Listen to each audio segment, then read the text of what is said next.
Welcome. We want to take a look at an application of function composition. So a cell phone company offers a $100 discount on the price of a phone for customers signing a 2-year contract. Excellent. The same company is offering a 20% discount on their phones for customers during a holiday weekend. Maybe it's you can take a moment, pause, and reflect.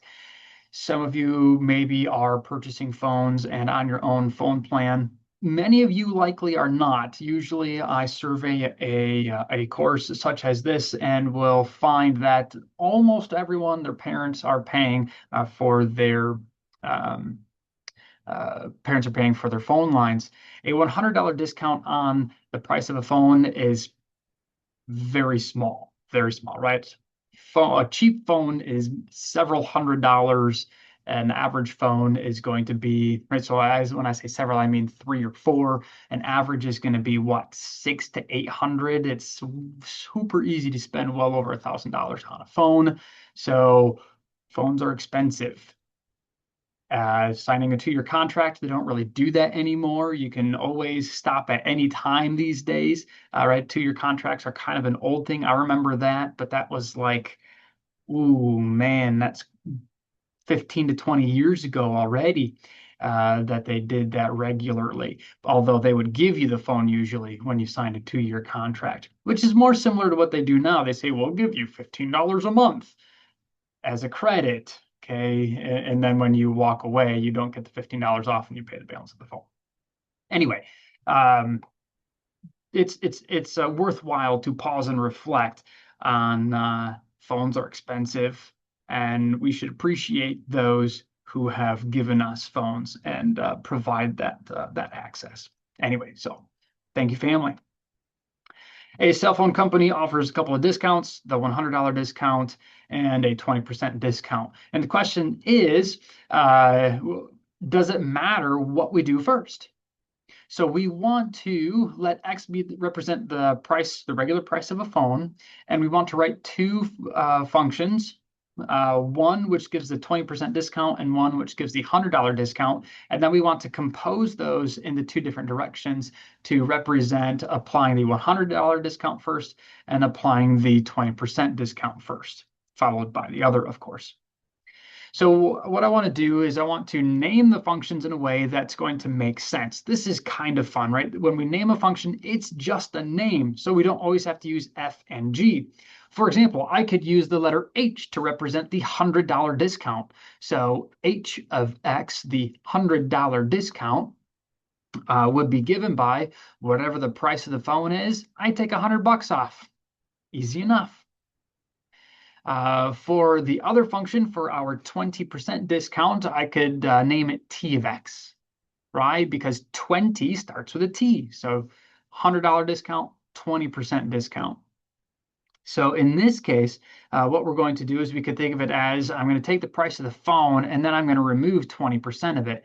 20% can be written as 0.2. Now this can be simplified, so let's go ahead and do that and just write it as 0.8x. So now I have 2 functions, h of x and t of x.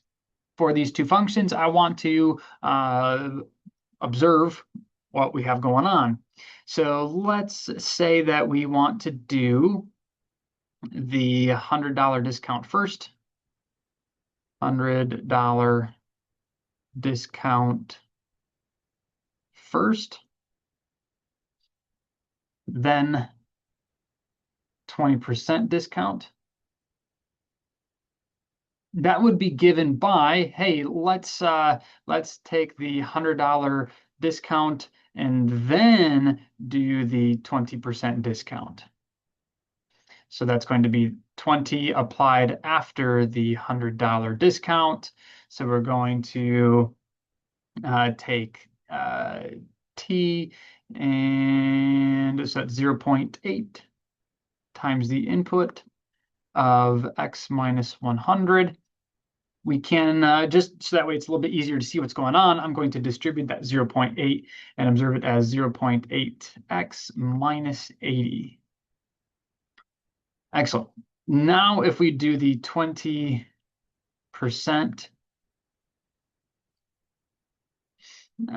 followed by let's see here, $100 discount. That's going to be apply the 20% and then do the $100 discount. It's a little bit easier to see when we apply that definition of a composition. So apply the $100 discount after the 20%. So 20% off and then take $100 off. Well, that is a little bit easier because we're just going to plug in 0.8x for x itself. So 0.8x is what we're plugging in for that, and then we are subtracting 100.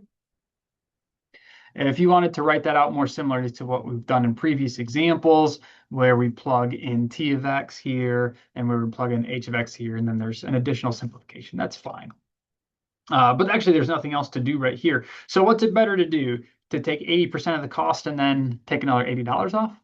Or to take 80% off and then take another $100 off?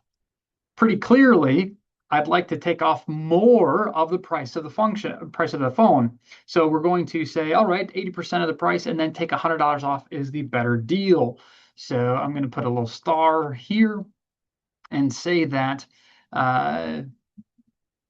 getting the 20% discount followed, not that many L's have followed by the $100 discount.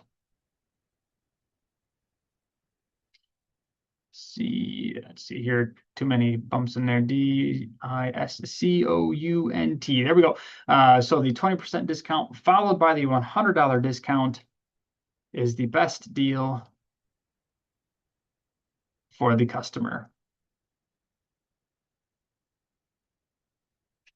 Excellent.